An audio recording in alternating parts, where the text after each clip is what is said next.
ओरमा group, जो सोचता है वो करता है। आपके अपने सपनों का आशियाना। इंडिया गठबंधन के 7 अगस्त को होने वाली बैठक राजनीतिक रूप से काफ़ी अहम मानी जा रही है। लोकसभा चुनाव के नतीजे आए हैं।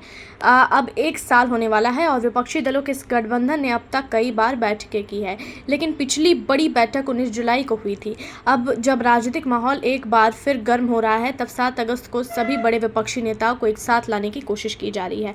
इस बैठक की खास बात यह है कि इसका आयोजन राहुल गांधी की ओर से किया जा रहा है। उन्होंने सहयोगी दलों के प्रमुख नेताओं को अपने नए सरकारी आवास 5 सुनहरी बाग रोड, दिल्ली पर डिनर के लिए न्योता दिया है।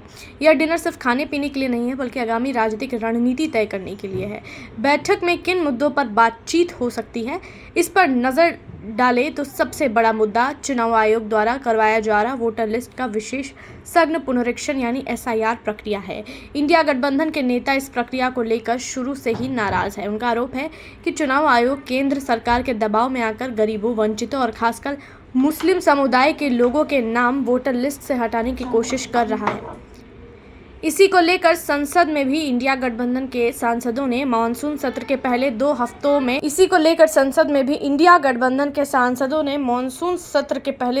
में रोजाना विरोध किया और चर्चा की मांग की है। अब 7 अगस्त की बैठक में इस मुद्दे पर खास रणनीति बनाई जाएगी। सूत्रों के मुताबिक 8 अगस्त को इंडिया गठबंधन के सांसद संसद भवन से चुनाव आयोग तक मार्च निकालने वाले हैं। ये मार्च देश भर में यह संदेश देने की कोशिश करेगा कि लोकतंत्र को कमज़ोर किया जा रहा है और विपक्ष चुप नहीं बैठेगा। और साथ ही आपको बता दें, इसके अलावा बैठक में उपराष्ट्रपति चुनाव को लेकर भी रणनीति बनाई जा सकती है। यद्यपि उपराष्ट्रपति का चुनाव अभी कुछ समय बाद है, लेकिन विपक्ष अभी से अपनी तैयारी करना चाहते हैं ताकि किसी भी स्थिति में मजबूत उम्मीदवार खड़ा किया जा सके और सत्ता पक्ष को टक्कर दी जा सके। बैठक में भाग लेने के लिए Congress, Trinamool Congress, Aam Aadmi Party, Shiv Sena, NCP, DMK, Samajwadi Party, RJD, Jharkhand Mukti Morcha, left पार्टियां और कई अन्य दलों के नेता पहुंच सकते हैं। हर दल अपने अपने राज्य में भाजपा के खिलाफ लड़ाई लड़ रहा है, लेकिन इस मंच के जरिए सभी नेता एकजुटता दिखाना चाहते हैं ताकि राष्ट्रीय स्तर पर एक मजबूत विपक्ष तैयार हो सके। इस बैठक की टाइमिंग भी महत्वपूर्ण मानी जा रही है। कुछ ही दिन पहले कांग्रेस ने लोकसभा में विपक्ष के नेता की जिम्मेदारी राहुल गांधी को दिलाई है और अब वे अपने घर पर पहली बार अपने नेताओं को बुला रहे हैं। इससे यह भी संदेश देने की कोशिश की जा रही है कि राहुल गांधी अब केवल एक सांसद नहीं, बल्कि विपक्ष का प्रमुख चेहरा और सभी दल उनके नेतृत्व को महत्व दे रहे हैं।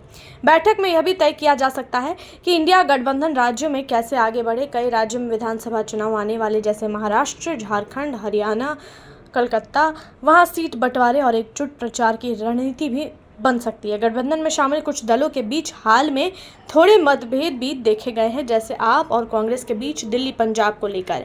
ऐसे मतभेदों को सुलझाने की भी कोशिश हो सकती है। सूत्रों की माने तो इस बैठक में मीडिया और जनता के सामने संयुक्त बयान भी आ सकता है, जिसमें केंद्र सरकार की नीतियों, महंगाई, बेरोजगारी और लोकतंत्र पर खतरे जैसे मुद्दों को उठाया जाएगा। इसके साथ साथ सोशल मीडिया पर जमीन पर जनसंपर्क बढ़ाने की योजना पर भी चर्चा हो सकती है, ताकि इंडिया गठबंधन लोगों तक सीधे पहुंच सके। बैठक के आयोजन का तरीका भी काफ़ी दिलचस्प है। पहले सभी नेता बैठेंगे, मुद्दों पर चर्चा करेंगे और फिर एक अनौपचारिक डिनर में साथ बैठकर आपसी तालमेल बढ़ाएंगे। राजनीतिक विश्लेषक मानते हैं कि ऐसे अनौपचारिक आयोजन अक्सर बड़े फैसलों की भूमिका तय करते हैं, क्योंकि नेताओं के बीच खुलकर बातचीत होती है। यह बैठक ऐसे समय में हो रही है जब देश में राजनीतिक माहौल धीरे धीरे चुनाव मोड में जा रहा है। एनडीए की ओर से भी बैठकों का दौर चल रहा है और भाजपा अपने सहयोगियों को साधने में लगी है। ऐसे में इंडिया गठबंधन की यह बैठक सरकार को यह संदेश दे सकती है कि विपक्ष भी एकजुट है, संगठित है और किसी भी चुनावी मुकाबले के लिए तैयार है। अंत में 7 अगस्त की यह बैठक विपक्ष के लिए एक बड़ा मौका है। यह सिर्फ नेताओं का जुटान नहीं, बल्कि एक बड़ा राजनीतिक संदेश है कि लोकतंत्र को कमजोर करने वाली हर कोशिश के खिलाफ विपक्ष पूरी ताकत में खड़ा है। देखते हैं इस मामले में आगे और क्या कुछ अपडेट आता है। तब तक के लिए आप देखते रहिए भारत लाइव। आपके सपनों को हमने सजाया है, ई होम्स पैनोरमा को हमने बनाया है। ई होम्स मेरा एक सपना था जिस पे मैं पिछले 4 साल से काम कर रहा था। हमने जो बनाया है वो सबने है माना।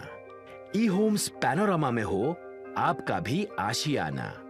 और फाइनली हमने 2021 में इस प्रोजेक्ट को लॉन्च किया। बहुत लोग अप्रिशिएट कर रहे हैं कि पूर्णिया जैसे शहर में बिहार के, एक तो बिहार की बात करें, उसमें भी पूर्णिया जैसे छोटे जगह में इस तरह का लाइफस्टाइल देना, ये सुन के हम लोगों को बहुत अच्छा लगता है।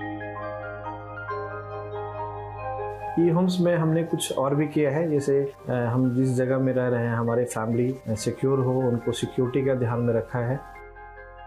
आपकी सुविधा और सुरक्षा आपके लिए खास है, ये आपका विश्वास है। इसमें आर्टिफिशियल इंटेलिजेंस का 7 लेयर सिक्योरिटी का हमने इस्तेमाल किया है। लस ग्रीन कैंपस को बनाया है, यदि हमारा बाउंड्री वाल है तो वो वर्टिकल गार्डन है।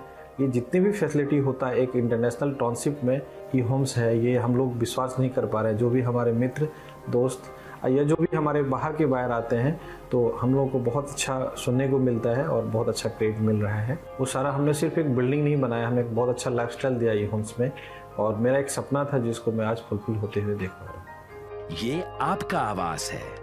ई होम्स पैनोरामा में अब आपका निवास है। E Homes Panorama, luxurious lifestyle redefined. Panorama Group, जो सोचता है वो करता है। अगर ये वीडियो पसंद आई और वह बिहार के राजनीति और बिहारियत से सरोकार रखेनी तो सब्सक्राइब बटन दबा के चैनल के सब्सक्राइब कर ली। ओजे एगो घंटी बा, ओकरा बटन दबा देला से कुल सटीक और मारक खबर रुआ मुफ्त में मिल जाई।